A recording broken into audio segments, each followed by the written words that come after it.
Hey everyone, it's Weather for Weather Geeks time. It's Thursday. We're almost to the weekend, and we've got quite a different air mass overhead today compared to earlier this week. No surprise. We've been talking about this all week. In the 1 o'clock hour, temperatures are in the lower 70s just about everywhere, eastern Ohio, western Pennsylvania. And again, the sky kind of looks like more of an autumn sky today. There's a lot of cold air in the upper levels of the atmosphere, so you get some sunshine working in. It's kind of self-destructive sunshine, and what I mean by that is the more sun you get, the warmer it gets near the ground, the more air parcels that start to rise, and as those air parcels rise, and they rise more quickly thanks to the sunshine and the instability, as they rise quickly, they run into the cold air aloft and they form clouds very easily, and this is the way it's going to be for a couple of days next week as well.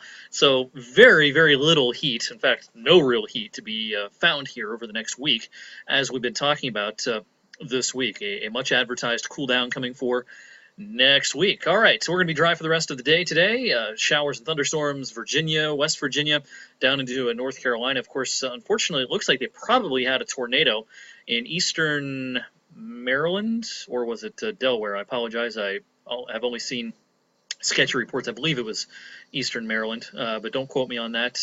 They had a tornado over the last 24 hours that unfortunately led to some fatalities and some injuries. So we'll be learning more about that, I'm sure, today, later on. But that's still a stormy zone. The southeast is still warm, humid, and unstable.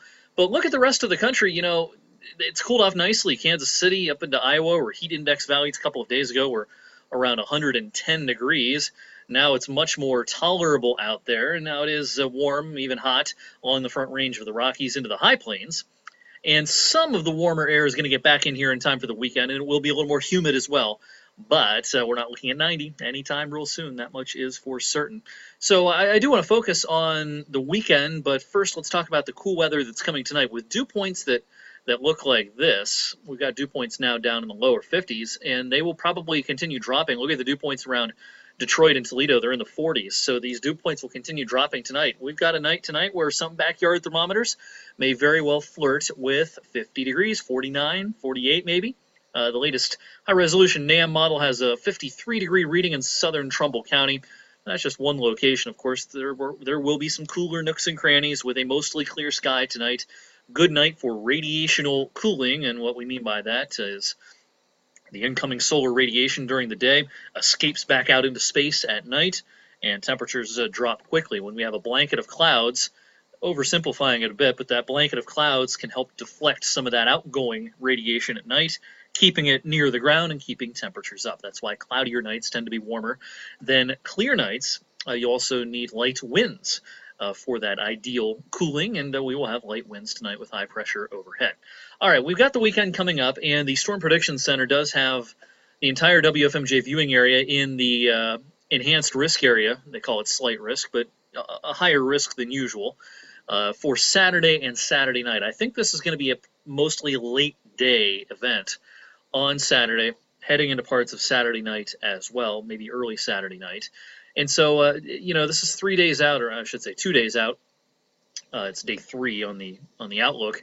But you'll want to be sure to keep up to date with our forecasts over the next couple of days. Of course, Mike Joyce will be in on Saturday evening, keeping you up to date. I think there will be some damaging wind gusts with clusters of thunderstorms that get going somewhere around the region. Maybe it's not here, too early to say, but somewhere in Ohio, Indiana, Illinois, there's going to be a couple of clusters of storms that produce probably some damaging winds.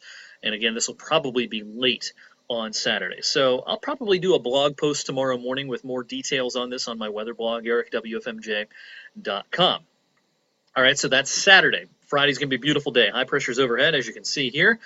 No problems on Friday. Saturday, we cloud up. We turn a little more humid. And this is actually a warm front that's going to be pushing through on Saturday, ushering in the more unstable air.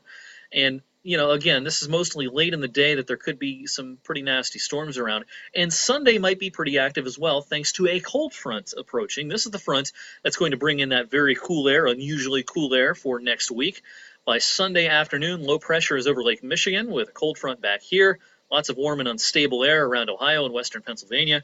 And that could spell another active afternoon on Sunday with possibly some severe weather. So busy weekend coming up. In the wake of the weekend and in the wake of that front, Monday's a much different day. It's cooler. It's less humid. It's going to be another day where it's more like October or late September maybe rather than late July. might be a shower or a sprinkle. We've had a couple of days like this recently, along with a cool wind, a north wind on Monday. And we'll head into Tuesday on a somewhat sunnier note, but there's still going to be generally a trough of low pressure carved out like this over the eastern U.S. And with that kind of cool, unstable air above the warm Great Lakes, clouds will pop, and maybe there's even a shower or a sprinkle on Tuesday. But I think Tuesday's overall a somewhat better day than Monday. Middle of next week, Wednesday into Thursday, could be another reinforcing shot of cool. So next week for the Columbiana County Fair, the whole week might not be dry, but the whole week is looking below average. When you consider our average high is 81 during the last week of July, we're not going to sniff 81 for most of next week. I think we're mostly in the lower and middle 70s, maybe upper 70s towards the end of next week. So, no heat waves in sight. We still haven't hit 90 yet this year, and it's not going to happen through the end of July. It's going to have to happen in August. All right, that's Thursday's weather for Weather Geeks. We'll wrap up the work week with another geeky video tomorrow afternoon, and I'll have a fresh look at all the models this afternoon and have an updated look at the severe weather threat for the weekend coming up tonight on 21 News at 6 and 11. Thank you for watching. I'll see you tomorrow.